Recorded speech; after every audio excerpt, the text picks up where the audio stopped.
யாக்கோபு தீர்மானிச்சிட்டான், நான் சாகுற வரைக்கும் எப்படிதான் நான் இருக்க போறேன், பாதாளத்துல இறங்குற வரைக்கும் துக்கத்தோட தான் இருக்க போறேன். அவன் டிசைட் பண்ணிட்டான், அவன் தீர்மானம் பண்ணிட்டான். நான் சொல்றேன், நீங்க ஒரு விஷயத்தை தீர்மானம் பண்ணிட்டீங்கன்னா உங்களை யாராலையும் திருத்த முடியாது. நான் துக்கமா தான் இருக்க போறேன், நான் டென்ஷனா தான் இருக்க போறேன், நான் கவலையோட தான் இருக்க போறேன், நான் படபடப்பா தான் இருக்க போறேன், அப்படி நீங்க தீர்மானம் பண்ணிட்டீங்கன்னா பக்கத்துல பார்த்து சொல்லுங்க, கர்த்தரே வந்து கூட உங்களை திருத்த முடியாது. ஆனா நீங்க தீர்மானிச்சிட்டீங்க, நான் ஜெபிக்க போறேன், நான் நம்ப போறேன், நான் மகிழ்ச்சியா இருக்க போறேன், நான் கர்த்தருக்குள் களி கூற போறேன், நான் கர்த்தருக்காக வாழ போறேன், என்ன நிலைகள் வந்தாலும் நான் எப்பொழுதும் சந்தோஷமா தான் இருக்க போறேன்னு தீர்மானம் பண்ணிட்டீங்கன்னா எந்த பிசாசாலையும் உங்களை ஒண்ணும் பண்ண முடியாது. ஆனா இவன் தீர்மானிக்கிறான். ஆதியாகமத்தின் புஸ்தகம் 37ஆம் அதிகாரத்தில், நான் சாகிற வரைக்கும் எப்படிதான் இருக்க போறேன், துக்கமா தான் நான் இருக்க போறேன். பக்கத்துல பார்த்து கேளுங்க, ஏன் உங்க மூஞ்சி இப்படி இருக்குது, சரியில்லையே, இன்னைக்கு திருந்திருங்க. என்ன திருந்தணும்? துக்கத்தில் இருந்து நான் எப்பொழுதும் என்ன நடந்தாலும் என்னதான் நேர்ந்தாலும், இதெல்லாம் ஜம்முன்னு வரும் அப்படியே. ஆமா, ஆரம்பிச்சா இதெல்லாம் வரும். ஆனா வாழ்க்கை வரும்போது அப்படியே ஊர்காப்பட்ட மூஞ்சி மாதிரி தான் இருக்கும். இல்ல இல்ல, அது யாருக்கு வச்சுக்கிற சூனியம்னா உங்க சொந்த செலவுல உங்களுக்கே வச்சுக்கிற சூனியம். அல்லேலூயா. உன் தேவனாகிய கர்த்தரிடத்திலே மன மகிழ்ச்சியாயிரு. உன் இருதயத்தின் வேண்டுதல் வாயில கூட வரல, ஆற்றல் தான் இருக்கு.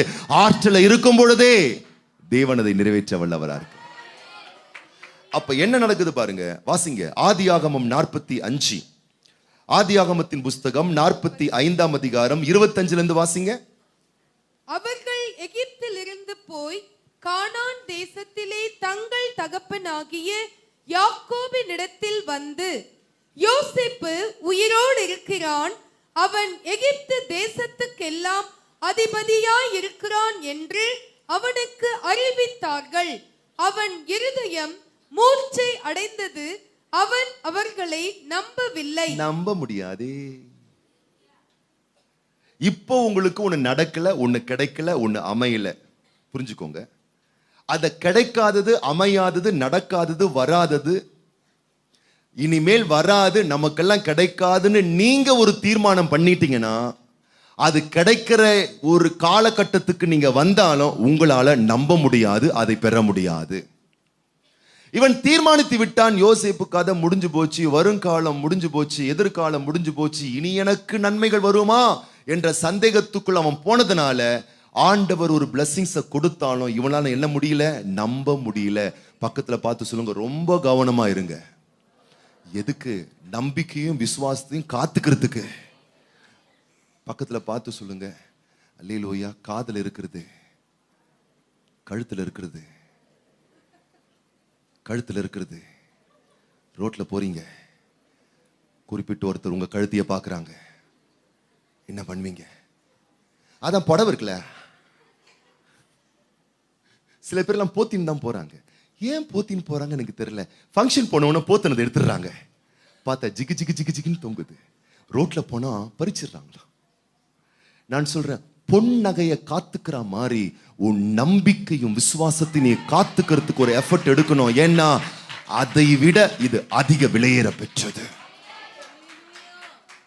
அது போச்சுன்னா பணம் போகும், இது போச்சுன்னா வாழ்க்கையே போயிடும்.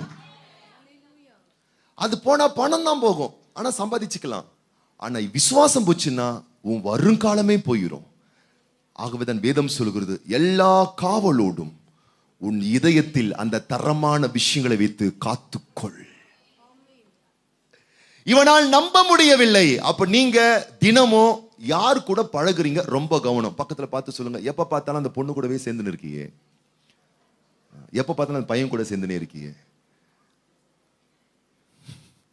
அவங்க எப்படி பேசுறாங்க, அவங்க எப்படிப்பட்ட ஆட்கள், ரொம்ப கவனம். ஏன்னா உங்களை கவுத்து விட்டு போயிடுவாங்க, உங்க விசுவாசத்தை உங்ககிட்ட இருந்து எடுத்து விட்டு போயிடுவாங்க. அவங்களுடைய ஒட்டுமொத்த அவநம்பிக்கையையும் எதிர்மறையான நெகட்டிவ் எனர்ஜியும் உங்களுக்கே தெரியாது. பக்கத்துல தான் உட்காந்துட்டு இருப்பீங்க, மொத்தமா உங்க மேல கொத்தா இறக்கி விட்டு போயிட்டே இருப்பாங்க. அதுக்கப்புறம் ஒரு இருக்கே, நிம்மதியே இல்லையே, சந்தோஷமே இல்லையே. பக்கத்துல பார்த்து சொல்லு, அல்லேலூயா. சவகாசம் சரியில்லைன்னா அப்படித்தான் நடக்கும். அவன் நம்பிக்கைக்குரிய மனிதர்களோடு பேசிக் கொண்டிருந்தால் பக்தி விருத்தி உண்டாகாது. இவன் பாருங்க அந்த துக்கத்திலேயே சோகத்திலேயே சுகம் கண்டுட்டு இருக்கான் பாருங்க. நம்ப முடியவில்லை. அடுத்த வசனம். யோசேப்பு தங்களுடனே சொன்ன வார்த்தைகள் யாவையும் அவனுக்கு சொன்ன போதும் தன்னை ஏற்றிக்கொண்டு போகும்படி யோசேப்பு அனுப்பின வண்டிகளை அவன் கண்ட போதும் அவர்களுடைய தகப்பனாகிய யாக்கோபின் ஆவி உயிர்த்தது. அப்பொழுது இஸ்ரவேல், என் குமாரனாகிய யோசேப்பு இன்னும் உயிரோடு இருக்கிறானே, இது போதும், நான் மரணமடையும் முன்னே போய் அவனை பார்ப்பேன் என்றான். இப்ப பாருங்க, அவநம்பிக்கை அதுல இருந்து வெளியே வரத்துக்கு எவ்வளவு அடையாளங்கள் நிரூபிக்க வேண்டியிருக்கு பாருங்க. அதுக்கப்புறமா அவன் தெளிஞ்சிடுறான், திருந்திடுறான். இப்ப என்ன சொல்றான்னா, எகிப்தில் இருக்கிற என் வருங்காலத்தை பார்க்க நான் ஒரு ஸ்டெப் எடுத்து வச்சு நான் முன்னோக்கி செல்றேன்னு அவன் வாயை திறந்து சொல்றான். அப்படின்னா என்ன அர்த்தம்? உங்களுடைய வளமான எதிர்காலங்கள் விசுவாசத்தில் இருக்கிறபடியினால் அந்த விசுவாசத்தை வளர்ப்பிக்க செய்ய இன்னைக்கு ஒரு தரமான ஸ்டெப் எடுத்து முன்னாடி வைங்க. அல்லேலூயா. இன்னைக்கு உங்க விசுவாச வாழ்க்கையில் நீங்கள் அபிவிருத்தி அடைவதற்கு, உங்க விசுவாச வாழ்க்கையில நீங்க முன்னேற்றம் அடைவதற்கு நீங்க ஒரு முயற்சி எடுக்க வேணும். ஆண்டவர் பாருங்க, யாக்கோபுக்கு தரிசனமாறு, நான் உன்னை காப்பாத்துறேன்பா, நீ படுத்திருக்கிற தேசத்தை நான் உனக்கு கொடுக்குறேன், இவ்வளவு சொன்னாரு. அந்த ஆண்டவர் நோக்கி அவன் ஜெபம் பண்ணான்னு கேட்டீங்களா? கிடையாது. அதுக்கு அடுத்தது 20 வருஷமா அதே வேலையை பார்க்கறான். என்ன வேலையை பார்க்கறான்? மாமனார் எப்படி ஏமாத்தலாம், மாமனாரை எப்படி ஏமாத்தி சொத்துக்களை சேர்க்கலாம். கடைசியில் என்னாச்சு? இந்த மாமனார் பாருங்க, இவனை விட பயங்கர அப்பாட்டக்கரா இருக்கான், கேடி கில்லாடி. 20 வருஷமா இவனை வச்சு செய்யறான், இவனுக்கே தெரியல. அதுக்கப்புறமா தான் பாத்தீங்கன்னா கர்த்தர் தான் வந்து அந்த லாபான் என்ற மாமனார் கிட்ட இருந்து யாக்கோபின் குடும்பத்தை காப்பாத்துறாரு. பக்கத்துல பார்த்து சொல்லுங்க, எத்தனை முறை தான் உன்னை காப்பாத்துறது ஆண்டவர்? ஒவ்வொரு முறையும் எங்கேயாச்சும் போய் மாட்டிக்கிறீங்க, சிக்கிக்கிறீங்க, சொருவிக்கிறீங்க. ஒவ்வொரு முறையும் மீட்டு எடுத்துக்கிட்டு தான் இருக்கிறார் ஆண்டவர். நான் சொல்றேன், இதுக்கே காலம் போயிடும் பாருங்க. அதுக்கப்புறம் பாத்தீங்கன்னா ஆயிடும் வயசு 60, 70, 80, 90. அப்புறம் பேனு நின்றுக்கிட்டு கையில, அப்புறம் அதுக்கப்புறம் பாலம் தேனும் சாப்பிட்டுட்டு இருக்க முடியாது. அல்லேலூயா. ஆமா, கானான் வாழ்க்கை இப்பவே எடுத்துடணும் பாருங்க. எத்தனை பேர் விசுவாசிக்கிறீங்க? அல்லேலூயா. ஆமா. அப்ப அதுக்கு என்ன வேணும்? இன்னைக்கு நான் முழுவதும் விசுவாச வாழ்க்கையில் வாழ்வதற்கு நான் முற்றிலுமாய் என்னை ஒப்பு கொடுக்கிறேன், தத்தம் பண்றேன், அதை நோக்கி என்னுடைய டிராவல்ல நான் வரேன்னு சொல்லி இவன் என்ன செய்கிறான்? நான் போய் அவனை பார்ப்பேன் என்று அவன் தனக்குள்ளே தீர்மானம் செய்து கொள்ளுகிறான்.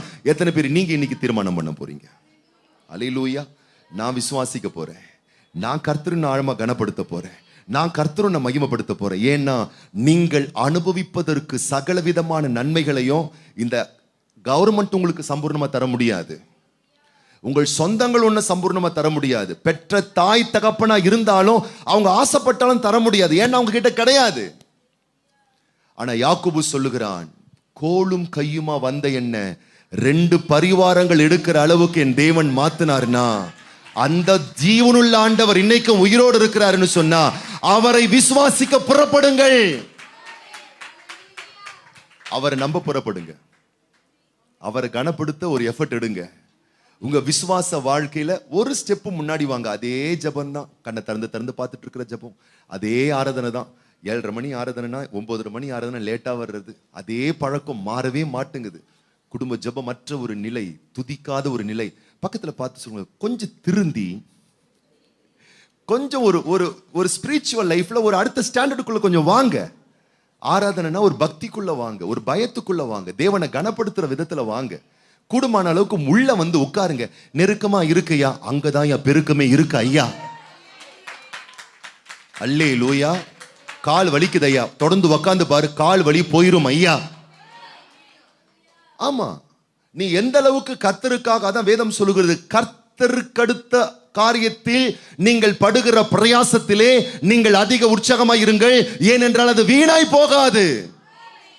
கர்த்தருக்கடுத்த பிரயாசம் உங்களுக்கு பெரிய பலனை கொடுக்கும். எத்தனை பேர் சொல்றோம், கண்களை மூடி கரங்களை உயர்த்தி நான் உங்களுக்காக ஜெபம் பண்ண விரும்புறேன். எந்த சூழ்நிலையிலையும் விசுவாசத்தை விட்டு பின்னோக்கி செல்லாதிருங்கள். விசுவாச வாழ்க்கையில பின்னானவைகளை நினைச்சு பார்த்து முன்னாக தேவன் உனக்கு வைத்திருக்கக்கூடிய ஆசீர்வாதங்களை இழந்து விடாதிருங்கள். தேவன் நிறைந்த நன்மைகளை தருவதற்கு அவர் அற்புதமானவராய் இருக்கிறார். இன்றைக்கு கர்த்தர் உங்களை பார்த்து சொல்லுகிறார், உன் யோசேப்பு உயிரோடு இருக்கிறான், உன் வருங்காலம் சிறப்பா இருக்கிறது, உன் எதிர்காலம் நலமா இருக்கிறது. அது மரித்து போகவில்லை, அது உயிர் பெற்றிருக்கிறது. இன்னைக்கு இப்ப யாக்கோபு சொல்றான். யாக்கோபு இப்படி சொல்லல, அவன் வரட்டும். என்னது? அவன் வரட்டும், அவன் இங்க வரட்டும் இல்ல, இவன் சொல்றான், நான் போறேன். அல்லேலூயா. உன்னுடைய வாழ்வில் நீ எதை தேடி கொண்டிருக்கிறாயோ அது உன்னை தேடி கொண்டிருக்கிறது. தேடுவதை என்றைக்கு நீ நிறுத்துகிறாயோ அன்றைக்கு உன் ஆசீர்வாதம் நின்று போகிறது. நான் எதை தேட வேண்டும்? முதலாவது தேவனுடைய ராஜ்யத்தையும் நீதியும் தேடுங்கள். அப்ப நீ தேடக்கூடியது எல்லாம் உன்னை தேடி வரிசையாக உனக்கு பின்பதாக ஒன் பை ஒன்னா நின்றுகிட்டே இருக்கும். எத்தனை பேர் ரெண்டு கைகள் ஆண்டவருக்கு நேராக உயர்த்தி அல்லேலூயா அல்லேலூயா அல்லேலூயா. ஆண்டவரே, யாக்கோபு அன்னைக்கு ஒரு பிரயாசப்பட்டது போல இன்னைக்கு நாங்க பிரயாசப்படட்டும். நான் போய் அவனை பார்ப்பேன். எத்தனை பேர் சொல்றீங்க, நான் போய் ஜெபம் பண்ண போறேன், நான் போய் துதிக்க போறேன், நான் போய் ஆராதிக்க போறேன், நான் இன்னும் கர்த்தரை அதிகமாக கனப்படுத்த போறேன். கண்களை மூடி நீங்க ஒரு சின்ன ஜெபம் பண்றீங்களா? நான் உங்களுக்காக நான் ஜெபம் பண்ண போறேன். இன்னைக்கு நான் சொல்றேன், உங்க விசுவாசம் விருத்தி அடையட்டும். விசுவாசிக்கிறவனுக்கு எல்லாம் ஆகும், விசுவாசிக்கிறவர்களுக்கு எல்லாம் கூடும். விசுவாசிக்கிற தேவ ஜனமே, நீ ஜெயம் பெறுவாய், நீ வெற்றி பெறுவாய். ஓ ரபானா